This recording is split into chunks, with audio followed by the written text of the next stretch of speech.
Good morning बच्चों। Glow of physics में आप सबका स्वागत है। जो जीके की सीरीज चल रही है साइंस में, उसमें आपको फैक्ट बताए जा रहे हैं, उसमें आपका स्वागत है। और ये वॉल्यूम नंबर 4 है और 52 वहाँ फैक्ट है। और इस वीडियो का पहला फैक्ट है, समय को बर्बाद न करते हुए लिए चलते हैं आपको 52वें फैक्ट की ओर। और इस वीडियो का पहला फैक्ट है, क्या कह रहा है बच्चों? अग्न्याशयिक रस का श्रावण करता है बच्चों। जो अग्न्याशय होता है वो अग्न्याशयिक रस का श्रावण करता है, और जिसमें प्रोटीन के पाचन के लिए ट्रिप्सिन एंजाइम बहुत इंपॉर्टेंट है बच्चों। प्रोटीन का पाचन कौन करता है? प्रोटीन के पाचन के लिए कौन सा एंजाइम होता है? Trypsin enzyme. तथा वसा के पाचन के लिए लाइपेज एंजाइम होता है। ये दोनों एंजाइम इंपॉर्टेंट है। ट्रिप्सिन एंजाइम प्रोटीन को पाचन के लिए, जबकि लाइपेज एंजाइम वसा के पाचन के लिए होता है बच्चों। ठीक है बच्चों, बहुत ही महत्वपूर्ण फैक्ट है बच्चों। लिए चलते हैं आपको 53 फैक्ट की ओर। दूसरा जो फैक्ट है इस वीडियो का, पाचित भोजन को आंत्र की भित्ति अवशोषित करती है। तो इसका मतलब ये हो गया कि भोजन का जो अवशोषण है, पाचित भोजन का अवशोषण कौन करता है? छोटी आंत के द्वारा। क्या होता है? जो पाचित भोजन है उसका अवशोषण होता है बच्चों। लिए चलते हैं बच्चों आपको अगले फैक्ट की ओर। 54वां फैक्ट है बच्चों, क्या कह रहा है?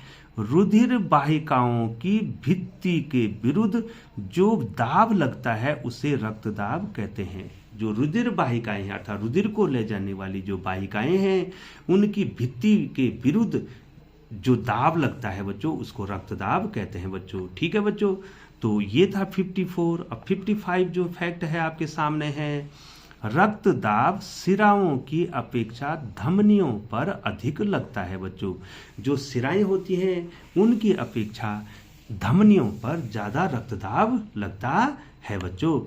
और 56वां जो है बच्चों फैक्ट है, जो कि आपको आ जाता है बच्चों, सामान्य प्रकुंचन दाब 120 मिलीमीटर पारा तथा अनुशीतलन दाब 80 मिलीमीटर पारा होता है बच्चों। ठीक है बच्चों, जिसको हम कितना हो गया बच्चों? तो हमारा जो बीपी है वो कितना होता है? 120/80। ठीक है, तो प्रकुंचन दाब 120 और अनुशीतलन दाब 80 मिलीमीटर पारा होता है। बहुत इंपॉर्टेंट है बच्चों। अगला फैक्ट है बच्चों, ये जो है बच्चों लिए चलता हूं आपको 57 फैक्ट की ओर।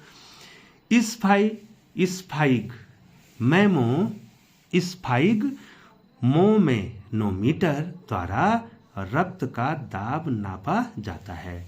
स्फाइगमोमेमीटर द्वारा रक्त का दाब नापा जाता है बच्चों। ठीक है बच्चों, तो ये है अगला फैक्ट है आपके सामने है बच्चों 58। वहां जो फैक्ट है वो कह रहा है, धमनी वे रुधिर वाहिकाएं हैं जो हृदय से रक्त को विभिन्न अंगों तक ले जाती हैं। ये जो धमनी होती हैं, ये ऐसी रुधिर वाहिकाएं होती हैं जो हृदय से रक्त को शरीर के विभिन्न भागों तक ले जाती हैं बच्चों।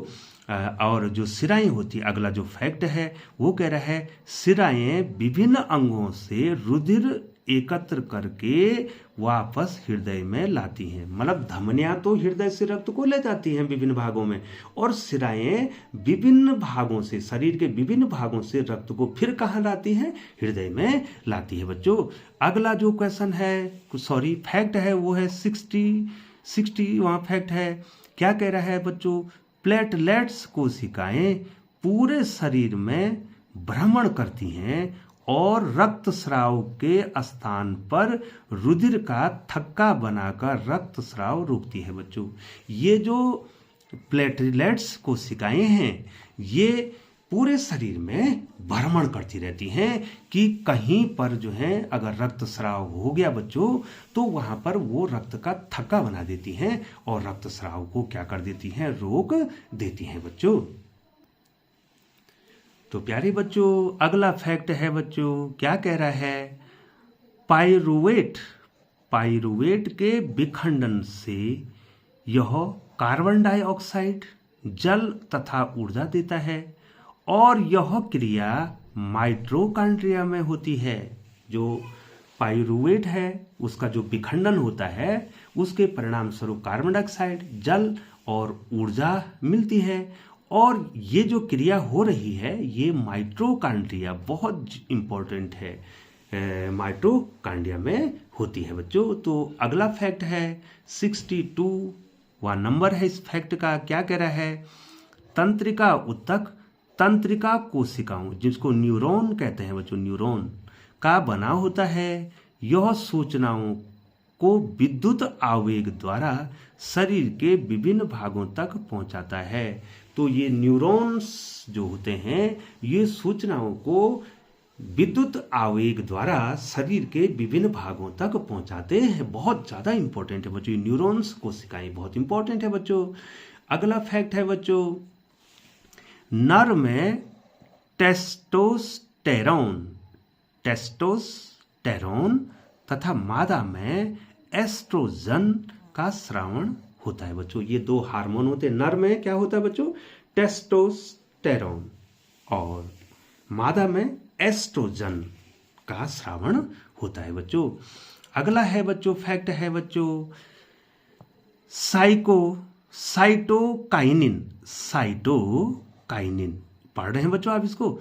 साइटोकाइनिन एक पादप हार्मोन है बच्चों। ये बहुत बार जो है कॉम्पिटिटिव एग्जाम में पूछा जाता है बच्चों कि साइटोकाइनिन क्या है, पादप हार्मोन है बच्चों। और 65वां फैक्ट बहुत इंपॉर्टेंट है, आपको ये परीक्षाओं में पूछा जाता है बच्चों। डीएनए का पूरा नाम क्या है, डीऑक्सीराइबोन्यूक्लिक अम्ल, डीऑक्सीराइबोन्यूक्लिक अम्ल। आरएनए का क्या नाम है बच्चों, राइबोन्यूक्लिक अम्ल। एटीपी का पूरा नाम क्या है, एडिनोसिन ट्राइफॉस्फेट। एटीपी का पूरा नाम क्या है, एडिनोसिन डाइफॉस्फेट। और बच्चों ये आपको इनके पूरे नाम पूछे जाते हैं बच्चों। 66वां फैक्ट आपके स्क्रीन पे है, जनन की मूल घटना डीएनए की प्रतिकृति बनाना है। जनन की जो मूल घटना है उसमें डीएनए की प्रतिकृति का बनना है। डीएनए की जो प्रतिकृति बनती है बच्चों वही जनन की मूल घटना है बच्चों, बहुत इंपॉर्टेंट है। आगे लिए चलता हूं बच्चों आपको अगले फैक्ट की ओर। क्या कह रहा है, 67 नंबर है इस फैक्ट का। हाइड्रा में जनन को क्या कहते हैं, मुकुलन कहते हैं बच्चों। तो हाइड्रा में जो जनन होता है वो मुकुलन के द्वारा होता है बच्चों। और अगला क्वेश्चन फिर वही रिपीट हो गया बच्चों। टेस्टोस्टेरॉन हार्मोन लड़कों में यौवनावस्था के लक्षणों को नियंत्रित करता है।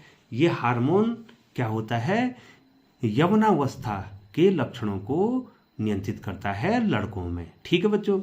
अगला क्वेश्चन अब फिजिक्स की ओर लिए चलते हैं, आपको थोड़ा सा फिजिक्स का फैक्ट भी बताते हैं। देखिए बच्चों, समतल दर्पण द्वारा बना प्रतिबिंब सदैव आभासी सीधा प्रतिबिंब का आकार वस्तु के आकार के बराबर होता है। तो प्यारे बच्चों, समतल दर्पण कैसा प्रतिबिंब बनाता है, हमेशा आभासी बनाएगा, सीधा बनाएगा और वस्तु के आकार के बराबर प्रतिबिंब बनाएगा बच्चों।